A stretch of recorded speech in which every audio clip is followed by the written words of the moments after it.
Japan has been actively developing contingency plans to address the significant seismic risks posed by the Kuriles Trench and Nankai Trough, as outlined in the research you provided.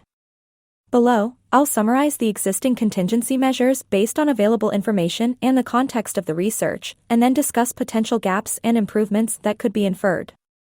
Since your question refers to the above research, I'll assume you mean the detailed seismic risks and projections for these two regions. Seismic monitoring and research. GPS satellite observation points have been installed on the seabed since 2019 to track plate movements, 8 cm per year convergence. New observation points are planned off Tokachi to enhance data collection. This ongoing monitoring aims to refine earthquake probability forecasts and provide early warnings. The government and universities, e.g., Tohoku and Hokkaido universities, have conducted 5-year studies to assess the trench's potential for a magnitude 9 quake, elevating preparedness efforts. Tsunami preparedness. Authorities have modeled worst-case scenarios, estimating a 9.3 magnitude quake could produce a 27.9-meter tsunami in Aramo Town and a 20.7-meter tsunami in Kushiro.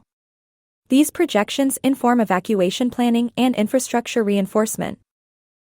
Local governments in Hokkaido have designated evacuation routes and shelters, though specific capacities aren't detailed in your summary. Historical lessons. The 17th century quake informs current planning, with an emphasis on preparing for rare but devastating events. The 40% probability of a magnitude 8.8 plus quake within 30 years has spurred disaster drills and public awareness campaigns. Evacuation planning. The Cabinet Office has identified over 660,000 people who may need evacuation across the Pacific coast from Kanto to Kyushu. Designated evacuation centers currently accommodate only 422,000, highlighting a capacity gap. Municipalities in high-risk areas, e.g., Ayase City, Matsusaka City, Shizuoka City, are tasked with preparing evacuation routes and shelters, though less than half are fully ready as of the latest surveys. Government warnings and alerts.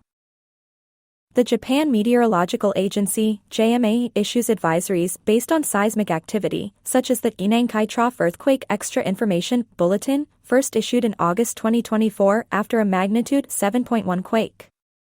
These urge residents to stay vigilant and prepare emergency kits for at least a week. Recent seismic events, e.g., January 2025 magnitude 6.6 quake in Kyushu, are evaluated to assess megaquake risks, with temporary advisories issued as needed. Infrastructure and economic mitigation. The government estimates direct damage of 169.5 trillion yen and economic losses of 50.8 trillion yen for a Nankai Trough megaquake, with long-term losses potentially reaching 1.24 trillion yen over 20 years. Contingency plans include reinforcing critical infrastructure, e.g., Toyota Zaichi Prefecture facilities, and securing supply chains. Post-2011 Tohoku quake, nuclear reactors, e.g., on Kyushu and Shikoku, are monitored for safety, with no major damage reported in recent events. Public preparedness.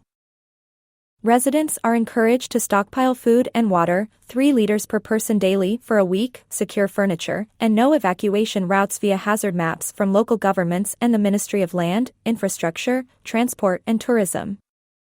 Disaster prevention measures. Japan's location on the Pacific Ring of Fire drives a national strategy, including the Headquarters for Earthquake Research Promotion (HERP), which updates seismic hazard models annually. The 2019 HERP model raised Nankai Trough quake probabilities to 70 to 80% within 30 years. Historical experience. The 2011 Tohoku quake, 470,000 evacuees, and 1995 Hanshin quake, 310,000 evacuees, inform large-scale evacuation logistics, though capacity remains a challenge. While Japan's plans are robust compared to many nations, the research highlights vulnerabilities that suggest areas for enhancement. Evacuation capacity shortfall. Nankai Trough, only 422,000 of 660,000 potential evacuees can be housed, leaving over 238,000 without shelter.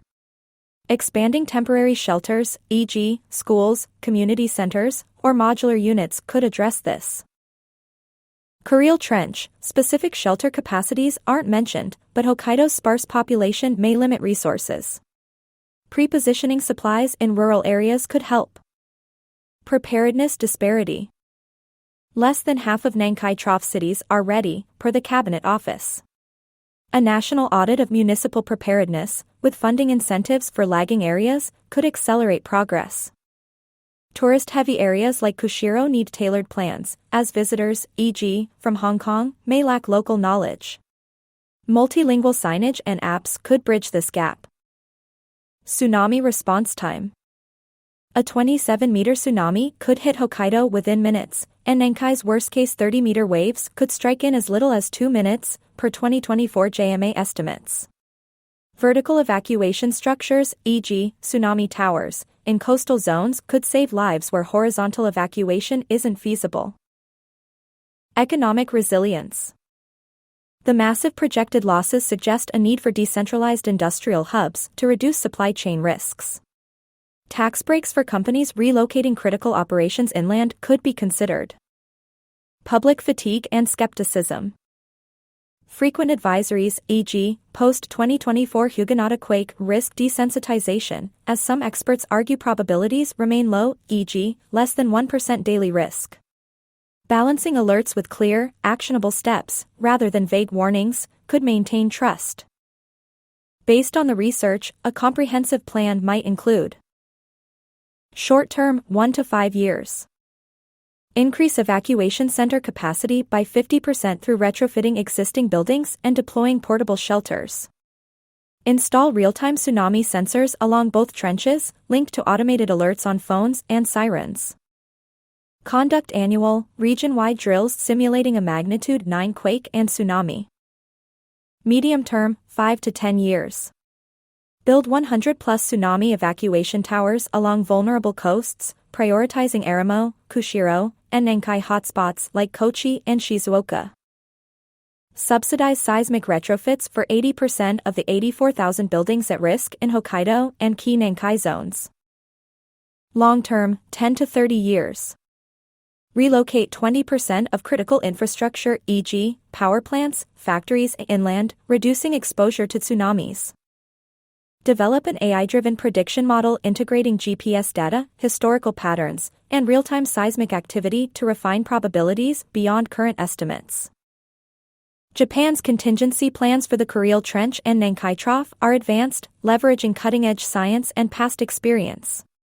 However, the scale of the threat, 100,000 potential deaths in Hokkaido, 230,000 to 323,000 in Nankai scenarios, demands closing gaps in shelter capacity, speeding up municipal readiness, and enhancing rapid response infrastructure.